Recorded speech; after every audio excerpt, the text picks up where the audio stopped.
পূর্ণিমা হল একটি বৈদিক প্রথা, যার মধ্য দিয়ে শিষ্য তার গুরুকে শ্রদ্ধা জ্ঞাপন করে থাকেন।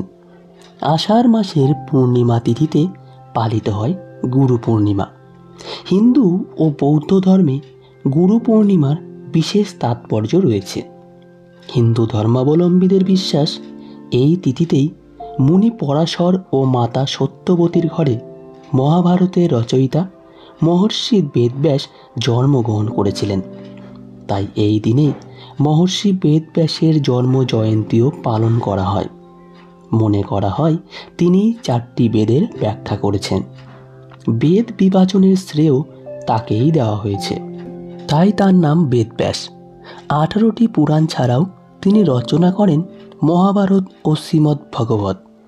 এই কারণে গুরু পূর্ণিমাকে ব্যাস পূর্ণিমাও বলা হয়। বৌদ্ধ ধর্মমতে বোধিজ্ঞান লাভের পরে আষাঢ় মাসের পূর্ণিমায় সারনাথে প্রথম উপদেশ দেন গৌতম বুদ্ধ। হিন্দু পুরাণ মতে ভগবান শিব বা মহাদেব হলেন আদিগুরু। সপ্তর্ষি 7 জন ঋষি হল তার প্রথম শিষ্য। অত্রি, বশিষ্ঠ, পুলহ, অঙ্গিরা, পুলস্ত, মরীচি এবং কেতু। নাম যতটা জানা যায়, শিব এই তিথিতে আদিগুরুতে রূপান্তরিত হন এবং এই 7 ঋষিকে মহাজ্ঞান প্রদান করেন। তাই এই তিথি হল গুরু পূর্ণিমা।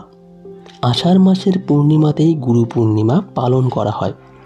আজকের দিনে গুরুর প্রতি শ্রদ্ধা জ্ঞাপন করা হয়ে থাকে। আজকের দিনটিকে সর্বতোভাবে একটি শুভ দিন বলে মনে করা হয়। হিন্দু ধর্মাবলম্বীদের পাশাপাশি বৌদ্ধরাও এই দিনটিকে মহা সাড়ম্বরের সঙ্গে উদযাপন করেন।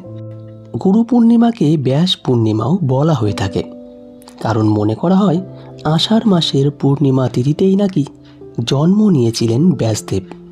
তাই অনেকের কাছে ব্যাসদেবের জন্মতিথি হিসাবে গুরু পূর্ণিমা পালন করা হয়।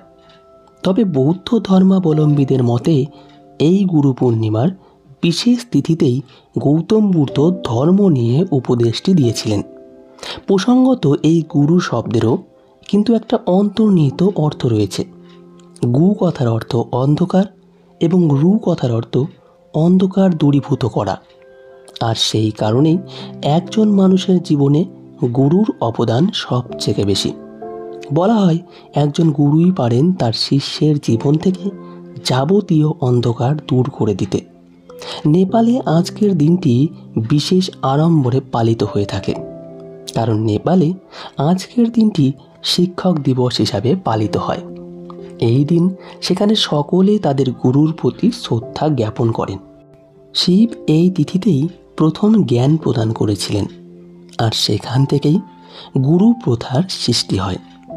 ভগবান শিবকেও তাই আদি গুরু হিসেবে মনে করা হয়। গুরুর বচনকে পাথেয় করেই জীবনে এগিয়ে চলাই সকলের জীবনের মূল লক্ষ্য। তাই শাস্ত্রেও আজকের দিনটির বিশেষ মাহাত্ম্য অনেক বেশি। হিন্দু বিশ্বাস মতে এই তিথিতে মুনি পরাশর ও মাতা সত্যবতীর ঘরে মহাভারতের রচয়িতা মহর্ষি বেদব্যাস জন্মগ্রহণ করেছিলেন।